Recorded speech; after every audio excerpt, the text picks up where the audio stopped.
కార్తీక మాసం వచ్చేసింది. ఈ మాసంలో భక్తులందరూ శివుణ్ణి ఎంతో శ్రద్ధగా పూజిస్తూ ఉంటారు. శివాలయానికి వెళ్ళి గుడిలో దీపం పెడుతూ ఉంటారు. శివుడిని పూజించటం వల్ల జీవితంలో ఉన్నత స్థాయికి చేరుకుంటారు. శివుడిని పూజించటం వల్ల సులభంగా ఐశ్వర్యం వస్తుందని పురాణాలు చెప్తూ ఉన్నాయి. ఎవరైతే శివుడిని భక్తి శ్రద్ధలతో పూజిస్తారో అలాంటి వారి కోరికలను ఆ పరమేశ్వరుడు తేలికగా నెరవేరుస్తాడు. అయితే శివుడిని ఎలా పడితే అలా పూజించకూడదు, చాలా జాగ్రత్తగా పూజించాలి. శివ పూజలో ఎట్టి పరిస్థితుల్లోనూ పొరపాట్లు జరగకూడదు. ముఖ్యంగా శివాలయానికి వెళ్ళిన భక్తులు కొన్ని తప్పులు చేయకూడదు. తప్పకుండా కొన్ని నియమాలు పాటించాలి. ముఖ్యంగా స్త్రీలు శివాలయానికి వెళ్ళినప్పుడు చాలా జాగ్రత్తగా ఉండాలి. లేదంటే శివుడి ఆగ్రహానికి గురై జీవితాంతం కష్టాలను అనుభవించాల్సి వస్తుంది. మరి శివాలయానికి వెళ్ళినప్పుడు స్త్రీలు ఎటువంటి తప్పులు చేయకూడదు, ఎలాంటి నియమాలు పాటించాలి అనే విషయాన్ని ఇప్పుడు మనం ఈ వీడియోలో వివరంగా తెలుసుకుందాం. ఫ్రెండ్స్, ఫస్ట్ అయితే కామెంట్ బాక్స్లో ఓం నమః శివాయ అని కామెంట్ చేయండి. అలాగే ఈ వీడియోకి ఒక లైక్ కొట్టి అలాగే మా ఛానల్ని కూడా సబ్స్క్రైబ్ చేసుకొని మాకు సపోర్ట్ చేయండి. శివాలయానికి వెళ్ళినప్పుడు తెలుపు రంగులో ఉండే శివలింగాన్ని స్త్రీలు పొరపాటున కూడా ముట్టుకోకూడదు. అలాగే మీ పూజా గదిలో శివలింగం ఉంటే ధనపరంగా బాగా కలిసి వస్తుంది. కానీ ఒక లింగం కంటే ఎక్కువ లింగాలు ఇంట్లో ఉండకూడదు. ఒకటి కంటే ఎక్కువగా శివలింగాలు ఉంటే ఇంట్లో సమస్యలు ఏర్పడతాయి. విభూది అంటే పరమేశ్వరుడికి చాలా ప్రీతికరమైనది కాబట్టి శివాలయానికి వెళ్ళినప్పుడు అక్కడి నుండి విభూదిని తెచ్చుకొని ప్రతి సోమవారము ఆ విభూదిని పెట్టుకుంటే ఆ పరమేశ్వరుని ఆశీర్వాదం ఖచ్చితంగా లభిస్తుంది. అలాగే శివాలయానికి వెళ్ళినప్పుడు శివాలయంలో ఉండే శివలింగానికి కుంకుమ బొట్టు పెట్టకూడదు. శివయ్యకు గంధం మాత్రమే సమర్పించాలి. చాలామంది శివాలయానికి వెళ్ళినప్పుడు కొబ్బరి నీళ్లను శివలింగం పైన పోస్తారు. కానీ ఎట్టి పరిస్థితుల్లోనూ కూడా కొబ్బరి నీళ్లను లింగం పైన పోయకూడదు. శివాలయానికి వెళ్ళగానే ముందుగా ధ్వజస్తంభాన్ని దర్శించుకోవాలి. తర్వాతే ఆలయంలోనికి ప్రవేశించాలి. శివాలయానికి వెళ్ళిన భక్తులు శివుణ్ణి దర్శించుకున్న తర్వాత ఆలయ గోపురాన్ని చూసి మీ మనసులో ఏది కోరుకున్నా సరే అది ఖచ్చితంగా నెరవేరుతుంది. శివాలయానికి వెళ్ళే మహిళలు జుట్టు విరబూసుకొని ఆలయంలోనికి వెళ్ళకూడదు. జడ వేసుకుని మాత్రమే వెళ్ళాలి. జుట్టు విరబూసుకొని శివాలయానికి వెళ్తే మహాపాపం తగులుతుంది. అలాగే నెలసరిలో ఉన్న స్త్రీలు పొరపాటున కూడా శివాలయానికి వెళ్ళకూడదు. ఒకవేళ శివాలయానికి వెళ్ళిన తర్వాత నెలసరి వస్తే వెంటనే బయటికి వచ్చి వెనక్కి తిరిగి చూడకుండా ఇంటికి వెళ్ళిపోవాలి. అలాగే శివాలయానికి వెళ్ళినప్పుడు స్త్రీలు బాలికలు పద్ధతిగా ఉండే బట్టలు వేసుకొని వెళ్ళాలి. అంతేకాని మోడర్న్గా ఉండే బట్టలు, చిరిగిపోయినట్టుగా ఉండే బట్టలు, స్లీవ్లెస్ బట్టలు, జీన్స్ ప్యాంట్లు, చున్నీ లేకుండా ఉండే దుస్తులు ఇలాంటి పిచ్చి పిచ్చి బట్టలు వేసుకోకూడదు. చక్కగా చీరలు, చుడీదార్లు, లంగా ఓణి లాంటి పద్ధతిగా ఉండే బట్టలు, ఒళ్ళు కనబడకుండా ఉండే బట్టలు వేసుకోవాలి. అలాగే శివాలయంలో గొడవలు పడకూడదు. శివాలయంలోనికి వెళ్ళి వేరే వారికి ఇబ్బంది కలిగించకూడదు. ప్రశాంతంగా వెళ్ళి ప్రశాంతంగా రావాలి. చాలామంది ఆఫీసులకు, స్కూళ్లకు లేట్ అయిపోతుందని త్వరగా శివాలయానికి వెళ్ళొచ్చేస్తూ ఉంటారు. కానీ అలా చేయకండి. మీకు టైం దొరికినప్పుడే ప్రశాంతంగా వెళ్ళిరండి. అంతేకాదు శివాలయానికి వెళ్ళినప్పుడు అక్కడ కొండెక్కే దీపం కనిపిస్తే ఆ దీపంలో కొంచెం నూనె పోసినా చాలు, పాపాలు పోతాయి, మహాపుణ్యం వస్తుంది. చాలామంది శివాలయంలో దీపాలు పెట్టడానికి చోటు లేకపోతే వెలుగుతున్న దీపాలను ఆర్పేసి మరీ కొత్త దీపాలను వెలిగిస్తూ ఉంటారు. పక్కవారి దీపాలను నెట్టేసి మరీ వీరు దీపాలు వెలిగించేస్తూ ఉంటారు. ఇలా చేస్తే మహాపాపం. కానీ అలా వెలుగుతున్న దీపాన్ని ఆర్పితే మహాపాపం చుట్టుకుంటుంది. ఏ గుడిలో అయినా అలా ఎప్పుడూ చేయవద్దు. ఆలయానికి వెళ్ళిన భక్తులు ఆలయం చుట్టూ ప్రదక్షిణాలు చేయకూడదు. మిగతా ఆలయాల్లాగా శివాలయంలో ప్రదక్షిణాలు చేయకూడదని శాస్త్రాలు వివరిస్తూ ఉన్నాయి. ఎందుకంటే ఆ పరమేశ్వరుడు దేవుళ్ళకే దేవుడు కాబట్టి ఆయన గుడి చుట్టూ ప్రదక్షిణాలు చేస్తే శివుడు ఉన్నతత్వాన్ని తక్కువ చేసినట్లు అవుతుంది. కాబట్టి శివాలయాలలో మామూలు ప్రదక్షిణలు చేయకూడదు. చండీశ్వర ప్రదక్షిణలు చేయాలి. ఈ ప్రదక్షిణాలు ఎలా చేయాలంటే ముందు నందీశ్వరుని వద్ద అంటే ధ్వజస్తంభం వద్ద ప్రారంభించి అక్కడి నుంచి చండీశ్వరుడి వద్దకు వెళ్ళాలి. చండీశ్వర్ని దర్శించుకొని అక్కడి నుండి మళ్ళీ వెనక్కు తిరిగి ధ్వజస్తంభం దగ్గరకు వచ్చి ప్రదక్షిణ మొదలుపెట్టి సోమసూత్రం వరకు, అంటే అభిషేక జలం బయటకు పోవు దారి వరకు వెళ్ళి వెనకకు తిరిగి మరలా ధ్వజస్తంభం దగ్గరకు రావాలి. ఇలా చేస్తే ఒక ప్రదక్షిణ పూర్తయినట్టు. ఈ శివ ప్రదక్షిణలో సోమసూత్రాన్ని దాటరాదు. ఎందుకంటే సోమసూత్రం దగ్గర ప్రథమఘనాలు కొలువై ఉంటారు. వారిని దాటితే తప్పు చేసిన వారమవుతాం. కొద్దిగా సాధన చేస్తే ఇది పెద్ద కష్టం కాదు. ఇలా శివాలయంలో చేసే ఒక్క ప్రదక్షిణం మనం సాధారణంగా చేసే 10,000 ప్రదక్షిణాలతో సమానమని లింగ పురాణంలో పేర్కొనబడినది.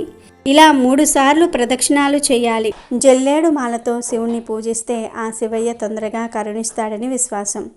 పారిజాత పూలతో శివుణ్ణి పూజిస్తే కాలసర్ప దోషాలు తొలగిపోతాయి. శివ పూజలో ఎరుపు రంగు పూలను అస్సలు సమర్పించకూడదు. శివునికి ఎరుపు రంగు పుష్పాలు సమర్పిస్తే పూజకు తగిన ఫలితం దొరకదు. శివాలయంలోనికి అడుగుపెట్టిన తర్వాత ముందుగా నందీశ్వరుడికి నమస్కారం చేసి నంది కొమ్ముల మధ్య నుండి శివుణ్ణి దర్శనం చేసుకోవాలి.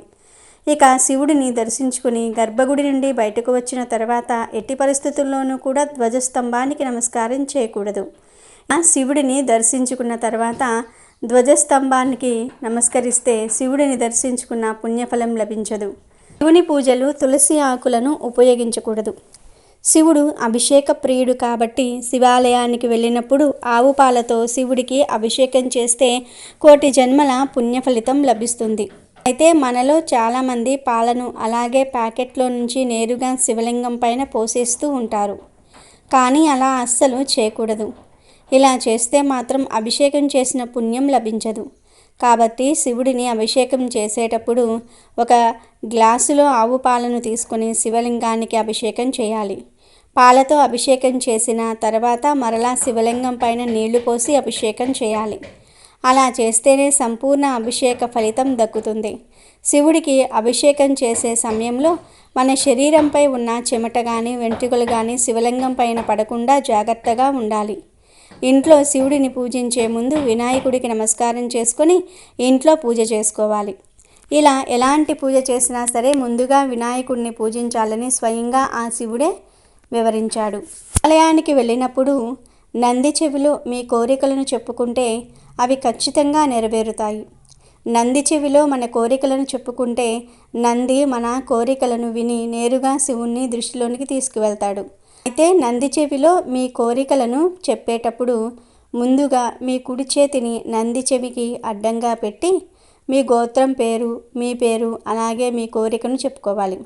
అంతేకాదు శివాలయానికి వెళ్ళినప్పుడు నంది కొమ్ముల మధ్య నుంచి శివుని దర్శించిన వారికి కైలాసవరం ప్రాప్తిస్తుంది.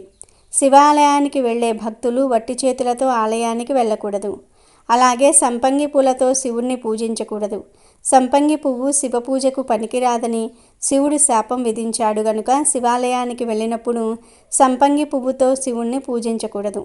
ఆ పరమేశ్వరుణ్ణి సులువుగా ప్రసన్నం చేసుకోవాలంటే ప్రతి సోమవారం రోజు ఉపవాసం ఉంటే ఆ పరమేశ్వరుడు త్వరగా అనుగ్రహిస్తాడు. అలాగే వెలగపండును శివుడికి సమర్పిస్తే మీ సంతానానికి దీర్ఘాయుష్యు లభిస్తుంది. శివుడికి బిల్వపత్రాలు సమర్పిస్తే ఆ పరమేశ్వరుడు సంతోషించి మీరు ఏది కోరుకున్నా సరే అది ఖచ్చితంగా నెరవేరుస్తాడు. 3 ఆకులతో కూడిన ఈ బిల్వపత్రం శివుడి 3 కన్నులకు సమానం. కానీ శివుడికి సమర్పించే బిల్వపత్రాన్ని సోమవారం రోజున చెట్టు నుంచి కొయ్యకూడదు, ముందే కోసి ఉంచుకోవాలి. అలాగే శివాలయానికి వెళ్ళినప్పుడు శివునికి కొన్ని పదార్థాలతో అభిషేకం చేయిస్తే కోరుకున్న కోరికలు నెరవేరుతాయి అని శాస్త్రాలు చెప్తూ ఉన్నాయి. పసుపు పొడితో శివుడికి అభిషేకం చేయిస్తే ప్రభుత్వ అధికారుల నుంచి సానుకూలత లభిస్తుంది. తిరుమంజన పొడితో అభిషేకం చేయిస్తే దైవానుగ్రహం లభిస్తుంది, గ్రహ దోషాలు తొలగిపోతాయి. బియ్యపిండితో అభిషేకం చేయిస్తే అప్పుల బాధలు తొలగిపోతాయి. చందనాది తైలంతో అభిషేకం చేయిస్తే ఉదర సంబంధిత రుగ్మతలు తొలగిపోతాయి. పంచామృతంతో శివునికి అభిషేకం చేయించటం ద్వారా అష్టైశ్వర్యాలు చేకూరతాయి. నేతిలో శివ అభిషేకం చేస్తే మోక్షం సిద్ధిస్తుంది. పాలతో పరమాత్మకు అభిషేకం చేయిస్తే ఆయుర్దాయం పెరుగుతుంది. పెరుగుతో శివాభిషేకం ద్వారా సంతాన ప్రాప్తి చేకూరుతుంది. బలము, ఆరోగ్యము, యశస్సు లభించును. బత్తాయి రసం పళ్ళతో శివాభిషేకం చేస్తే ఆరోగ్యం సిద్ధిస్తుంది, అనారోగ్యాలు మాయమవుతాయి. చెరుకు రసంతో శివాభిషేకం చేయిస్తే ఆయుర్దాయంతో పాటు సంపూర్ణ ఆరోగ్యం లభిస్తుంది. రసంతో శివ అభిషేకం చేయిస్తే శత్రు భయం ఉండదు, యమ భయం ఉండదు. కొబ్బరి ఉసిరికాయ పొడితో శివాభిషేకం చేస్తే రోగాలు మటుమాయమవుతాయి.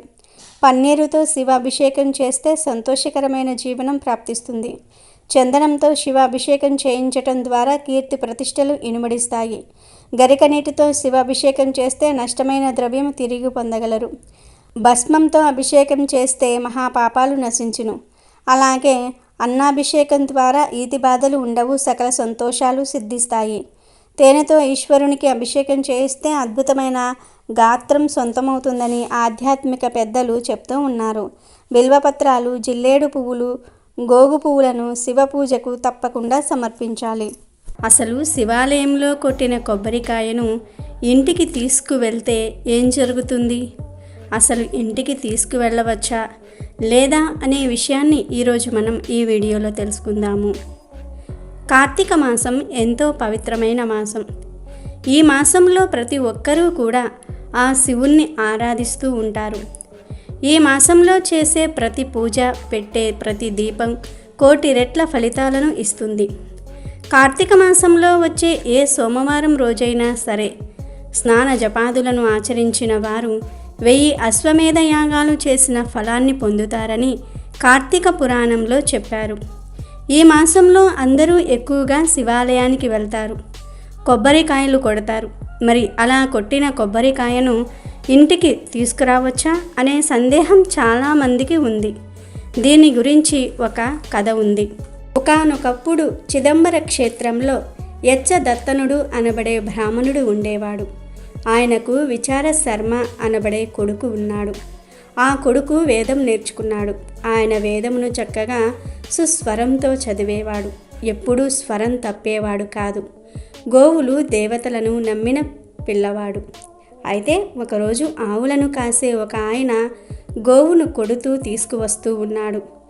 అది చూసిన ఆ పిల్లవాడి మనసు బాధపడి, నేనే రేపటి నుండి ఈ గోవులను కాస్తాను, నీవు ఈ ఆవులను కొట్టవద్దు, తీసుకుని వెళ్ళవద్దు అని చెప్పాడు. బ్రాహ్మణుడు బ్రహ్మచారి, అందులోనూ వేదం చదువుకున్నవాడు.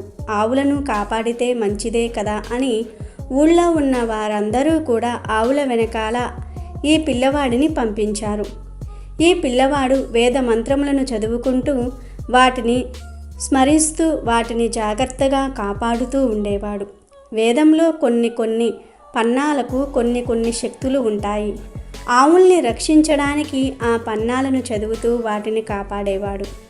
ఆవులు సంతోషించి ఆ పిల్లవాడు కూర్చున్న చోటికి వచ్చి అతడు మంచినీళ్లు త్రాగడానికి ఒక కుండ తెచ్చుకుంటే ఆ కుండలో పాలు విడిచి పెట్టేస్తూ ఉండేవి. రోజు ఇచ్చే పాల కన్నా ఎక్కువ పాలను ఇంటి దగ్గర ఇచ్చేవి. ఈ పిల్లవాడు ఆవులు ఎలాగూ పాలు విడిచిపెడుతూ ఉన్నాయి కదా, వట్టినే కూర్చోవటం ఎందుకని ఈ ఆవులు విడిచిపెట్టిన పాలతో శివాభిషేకం చేయదలుచుకున్నాడు. రుద్రం చదవటం కన్నా గొప్పది మరి ఒకటి లేదు. అయితే లోకమునందు సన్యసించిన వారు కూడా రుద్రాధ్యాయం చదవాలని నియమం. రుద్ర అధ్యాయం ఎంత గొప్పది! అది చదివితే పాపములు పటాపంచలైపోతాయి. అటువంటి రుద్రం చదువుతూ ఇసుకతో శివలింగం కట్టి ఈ పాలను తీసి రుద్ర అధ్యాయంతో అభిషేకం చేస్తూ ఉండేవాడు. ఒక రోజున అటు నుంచి వెళ్తున్న ఒక ఆయన ఇది చూశాడు. అయ్యో, ఈ పిల్లవాడు ఈ పాలన్నిటినీ కూడా ఇసుకలో పోసేస్తూ ఉన్నాడు, లేదంటే ఆవులు ఇంకా ఎన్ని పాలిచ్చేవో అని వెళ్ళి ఆ పిల్లవాడి తండ్రికి చెప్పాడు. తండ్రి అయిన యచ్చదత్తనుడికి కోపం వచ్చింది. రేపు నేను చూస్తాను అని చెప్పి మరుసటి రోజున కొడుకు కన్నా ముందే బయలుదేరి అడవిలోనికి వచ్చి ఆవులు మేసే చోట చెట్టెక్కి కూర్చున్నాడు. పూర్వకాలం క్రూర మృగములు ఎక్కువ, అందుకని కర్ర గొడ్డలి కూడా తనతో తెచ్చుకుని చెట్టెక్కి కూర్చున్నాడు. కాసేపు అయ్యింది. కొడుకు ఆవులను తీసుకొని వచ్చి అక్కడ ఆవులను విడిచిపెట్టాడు. ఆవులు అక్కడ మేత మేస్తూ ఉన్నాయి. అప్పుడు ఆ పిల్లవాడు సైకత లింగమును తయారు చేసి సైకత ప్రాకారములతో శివాలయ నిర్మాణం చేశాడు. తరువాత చక్కగా ఈ ఆవులు తమంత తాముగా విడిచిపెట్టిన పాలతో రుద్రం చదువుతూ అభిషేకం చేసుకుంటూ ఉన్నాడు. ఆయన మనస్సు ఈశ్వరుని యందు లయం అయిపోయింది. అతను పరవశించిపోతూ సైకతలింగమునకు అభిషేకం చేస్తూ ఉన్నాడు. అవును, అతడు చెప్పింది నిజమే. వీడు ఇసుకలో పాలు పోసేస్తూ ఉన్నాడని దూరంగా చెట్టు మీద ఉన్న తండ్రి చెట్టు దిగి పరిగెత్తుకుంటూ వచ్చి పెద్ద పెద్ద కేకలు వేసి పిల్లవాడిని భుజముల మీద కొట్టాడు. ఆ పిల్లవాడికి బాహ్య స్మృతి లేదు. అతను అభిషేకం చేస్తూనే ఉన్నాడు. కోపం వచ్చిన తండ్రి తన కాలితో అతడి సైకత లింగమును తన్నాడు. అది చిన్నా భిన్నమైపోయింది. అప్పుడు ఆ పిల్లవాడికి బాహ్య స్మృతి వచ్చింది.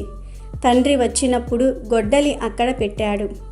ఆ పిల్లవాడు వచ్చినవాడు తండ్రియా లేక మరియొకడా అని చూడలేదు. ఏ పాదము శివలింగమును తన్నిందో ఆ పాదము ఉండడానికి వీలు లేదని గొడ్డలి తీసి 2 కాళ్ళు నరుక్కుపోయేటట్లుగా విసిరివేశాడు. తండ్రి 2 కాళ్ళు తొడల వరకు తెగిపోయాయి. కింద పడిపోయాడు. నెత్తుటి ధారలు కారిపోతూ ఉన్నాయి. కొడుకు చూశాడు. శివలింగమును తన్నినందుకు నీవి ఫలితం అనుభవించవలసిందే అన్నాడు. నెత్తురు కారి తండ్రి అక్కడే మరణించాడు. ఆశ్చర్యంగా అక్కడ చిన్న భిన్నమైన సైకత లింగంలో నుంచి పార్వతీ పరమేశ్వర్లు ఆవిర్భవించారు.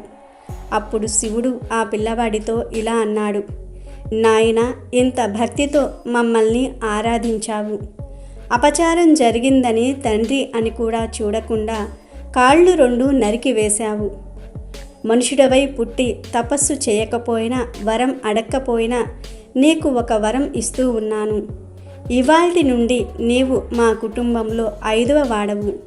నేను పార్వతి, గణపతి, సుబ్రహ్మణ్యుడు. 5వ స్థానం చండీశ్వరుడిదే. నిన్ను చండీశ్వరుడు అని పిలుస్తారు. ఇక నుంచి లోకంలో వివాహమైతే భర్త భోజనం చేసి విడిచిపెట్టిన దానిని పత్ని భాగం అని పిలుస్తూ ఉంటారు. భార్యకు దానిని తినే అధికారం ఉంటుంది.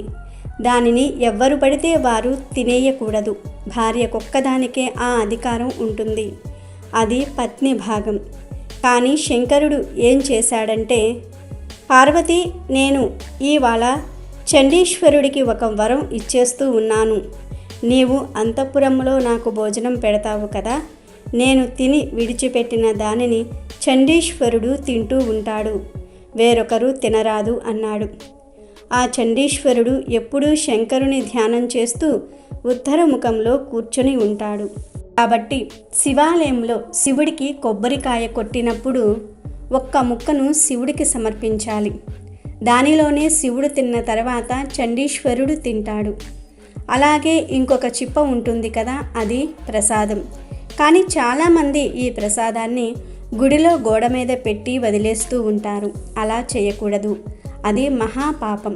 కాబట్టి గుర్తుపెట్టుకోండి, శివాలయానికి వెళ్ళినప్పుడు ఒక కొబ్బరి చిప్పను శివుడికి సమర్పించాలి. మరొక చిప్పను ప్రసాదంగా స్వీకరించి ఇంటికి తీసుకురావాలి. ఈ ప్రసాదం స్వీకరించి ఇంటికి తెచ్చుకుంటేనే శివుని అనుగ్రహం కలుగుతుంది. అలా కాకుండా గుడిలోనే వదిలేస్తే శివుడి అనుగ్రహాన్ని కోల్పోతారు.